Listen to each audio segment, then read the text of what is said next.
Hello, मेरा नाम काजल है।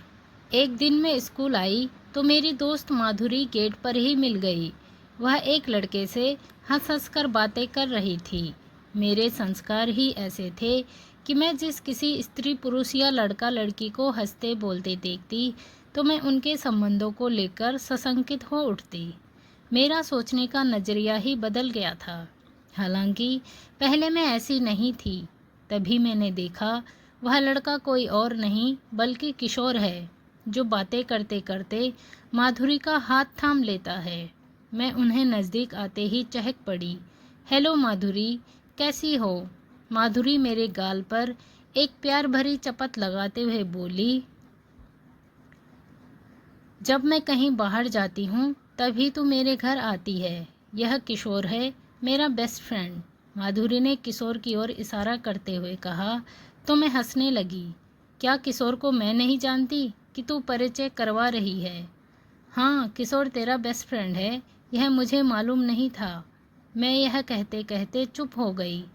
किशोर मुझे ही एकटक देख रहा था। उसकी आंखों में शरारत थी। तभी वह आंख नचाते हुए बोला, माधुरी, तुम्हारी यह सहेली तो बड़ी ही सुंदर है। क्या माधुरी बदसूरत है? मैंने व्यंग किया तो किशोर माधुरी की ओर से देखकर बोला, माधुरी, बुरा न मानना, तुम्हारी सहेली हम दोनों में गैप डलवाना चाहती है। किशोर के यह कहते ही माधुरी हंसने लगी। मैं भी बिना हंसे न रह सकी। शाम के 4 बजे मैं माधुरी को ढूंढने लगी। वह 3 बजे से ही क्लास से गायब थी। किशोर भी कहीं दिख नहीं रहा था। मैंने माधुरी की सहेली मीना से पूछा। उसने मुस्कुराते हुए कहा कि वह स्कूल के पिछवाड़े वाले बाग में गई होगी। मैं यह सुनकर हैरान रह गई। 4:30 बजने वाले थे। वह इस समय इधर क्या करने गई है? इधर का इलाका तो जंगलों का है। वह होश में तो है। नहीं चाहते हुए भी मैं स्कूल के पिछवाड़े की ओर बढ़ गई। हालांकि उधर जाना एक लड़की के लिए खतरे से खाली नहीं था। अभी पिछले महीने से ही तो एक स्कूल की लड़की की लाश बाग में मिली थी। कुछ दरिंदों ने उसके साथ दुष्कर्म कर उसकी हत्या कर दी थी। मुझे काफ़ी डर भी लग रहा था। फिर भी मैं दबे पांव झाड़ियों के बीच से होते हुए बाग में पहुंच गई। तभी मैंने देखा, एक घने पेड़ की ओट में खड़े माधुरी और किशोर को देखा। मेरे तो होश ही उड़ गए। माधुरी यहाँ किशोर के साथ क्या करने आई है? मुझे कुछ गड़बड़ लगा तो मैं सदे पांव से एक दूसरे पेड़ की ओर बढ़ गई। मैं उस पेड़ की ओट में जाकर खड़ी हुई तो मेरा दिल धड़कना भूल गया। मैंने देखा, माधुरी ने अपनी पैंट एक तरफ खोलकर रखी थी और किशोर ने भी अपनी पैंट उतार दी थी। वे एक दूसरे की बाहों में ऐसे थे। फिर तभी मैंने जो दृश्य देखा उसने मेरे रोंगटे खड़े कर दिए। मैं चुपचाप पेड़ के सहारे खड़ी उनकी यौन क्रीड़ा देखती रही। जब वे झाड़ी की ओर बढ़े तो मैं भी पेड़ों की ओट से होते हुए झाड़ी की ओर बढ़ गई। वे तेज तेज कदमों से चल रहे थे, आगे पीछे कुछ भी नहीं देख रहे थे। जब वे झाड़ी को पार कर स्कूल के ग्राउंड की ओर बढ़े तो माधुरी की आवाज़ सुनाई दी, किशोर तुम पहले जाओ, हम दोनों साथ साथ जाएंगे तो कोई शक कर सकता है। माधुरी यह कहकर इधर ही खड़ी हो गई। किशोर चला गया। किशोर के जाते ही मैं तेज कदमों से आगे बढ़ गई। मैं माधुरी को पकड़ लेना चाहती थी और उससे पूछना चाहती थी कि माधुरी, तू किस मजबूरी में किशोर के साथ यह खेल खेल रही है? आखिर मैंने माधुरी को पकड़ ही लिया। वह मेरे तेज तेज कदमों की आवाज़ सुनकर ऐसे चौंक कर मुड़ी जैसे किसी हिरन पर शेर ने अचानक ही हमला बोल दिया हो, और वह संभलते संभलते गिर गया। माधुरी मुझे वहाँ देखकर हैरान ही नहीं थी बल्कि काफ़ी डरी हुई थी। उसका चेहरा सफ़ेद पड़ गया था। मैंने उसके कंधे पर हाथ रखते हुए कहा, तू तो मेरी सहेली है। कोई अपनी सहेली को देखकर ऐसे डरता है? मैं तो इधर तुमको ढूंढने हुई चली आई थी। अब बता, तू क्या करने आई थी? माधुरी एक काफ़ी सुलझी हुई लड़की थी। वह इतना तो जान ही गई थी कि मैंने सब कुछ देख लिया है। वह कोई बहाना ना करते हुए बोली, मैं क्या करूं काजल? मैं किशोर से प्यार करती हूँ। मैं चौंक गई। तू यह क्या कह रही है? मैं सच कह रही हूँ। एक शाम को मैं किशोर के साथ स्कूल के गेट से बाहर हुई तो वह बोला, चलो आज स्कूल के पिछवाड़े वाले बाग में चलते हैं। मैं तैयार हो गई। हम बाग में पहुँचे तो किशोर ने अचानक ही मजाक मजाक में मेरा हाथ पकड़ लिया। मैं सच कह रही हूँ, मेरे रोम रोम खड़े हो गए। पूरे बदन में सिरहन सी दर्द दौड़ गई। किशोर ने एक कुशल खिलाड़ी की तरह फिर से दोबारा मेरे पास आकर मेरे कंधों को सहला दिया। पुरुष की बाहों का पहला स्पर्श एक स्त्री के लिए कितना अलौकिक, कितना आनंदमय और कितना सुखद होता है, इसकी अनुभूति मुझे उस दिन ही हुई।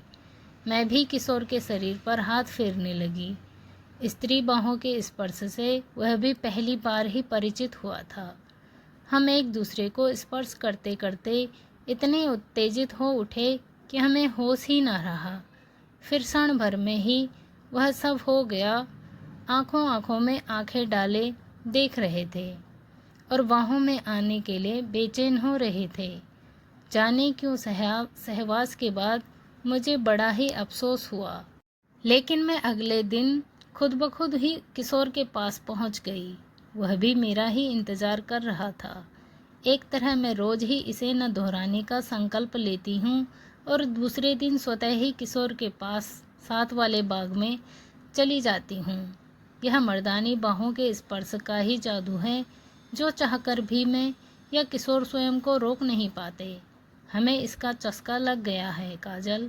हमारे इन संबंधों का जिक्र तुम किसी से भी न करना।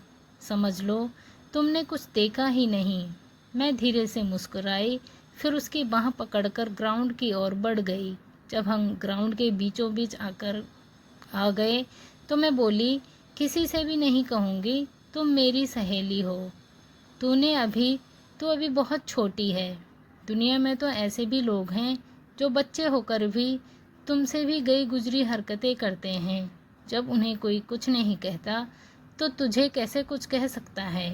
मैं यह कहकर घर की ओर जाने लगी तो माधुरी बोली, मेरी दीदी की शादी परसों है, तुम्हें ज़रूर आना है। मैं मुड़कर बोली, अरे वाह, यह तो बड़ी ही खुशी की बात है। इतनी अच्छी खबर तो अब तक छिपाए बैठी थी। मैं ज़रूर आऊँगी।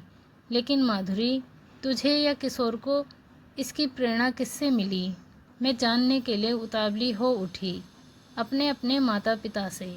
माधुरी यह कहकर सड़क की ओर बढ़ गई और मैं हैरान परेशान उसे देखती रही। शाम के 6 बजे लौटी तो मम्मी आ गई थी और पापा फिर टूर पर चले गए थे। मैं मम्मी से मिलकर अपने कमरे में आ गई। मम्मी कहीं जाने की तैयारी में थी। उसने मेरे कमरे में आकर बोला, फ्रिज में खाना रखा हुआ है, जब भूख लगे तो निकाल कर खा लेना, और हाँ, मेरा इंतज़ार ना करना। यह कहकर मम्मी चली गई। मैंने उससे यह भी नहीं पूछा कि वह पूरी रात अकेली कहाँ रहेगी, क्योंकि मुझे पता था कि वह पूरी रात वेदांत अंकल के यहाँ रहेगी। यह वेदांत अंकल से अपने संबंधों को मुझ पर जाहिर नहीं होने देना चाहती थी, जबकि मुझे सब कुछ पता था। मैं मम्मी के जाते ही विचारों में खो गई। बाहों का स्पर्श क्या इतना आनंददायक होता है कि उसके बिना माधुरी जी नहीं सकती। मम्मी मुझे अकेली छोड़कर वेदांत अंकल की बाहों के स्पर्श का मज़ा लूटने चली गई।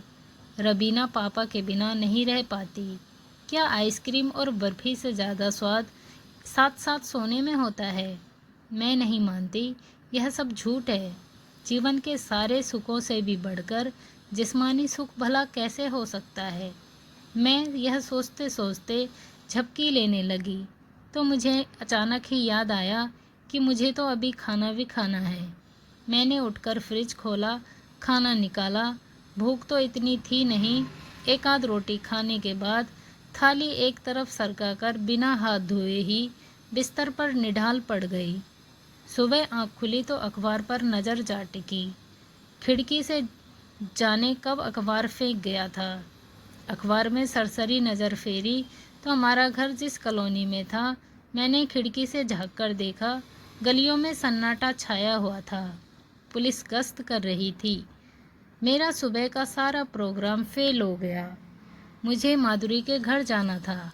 इसलिए नहा धोकर किचन में कल की ब्रेड पड़ी हुई थी, उसे सेक कर नाश्ता किया और बेडरूम में आकर टीवी देखने लगी। मैं घूमने फिरने वाली लड़की कमरे में बंद होकर रह गई थी। मम्मी तो अब आने वाली थी नहीं, पापा का भी इंतज़ार करना बेकार था। हमारी कॉलोनी में कुछ ज़्यादा ही कर्फ्यू का असर था। माँ रात को जो किचन में था वहीं खाकर सो गई। रात के 12 बज रहे थे। मैं दरवाज़ा बंद करके सो रही थी।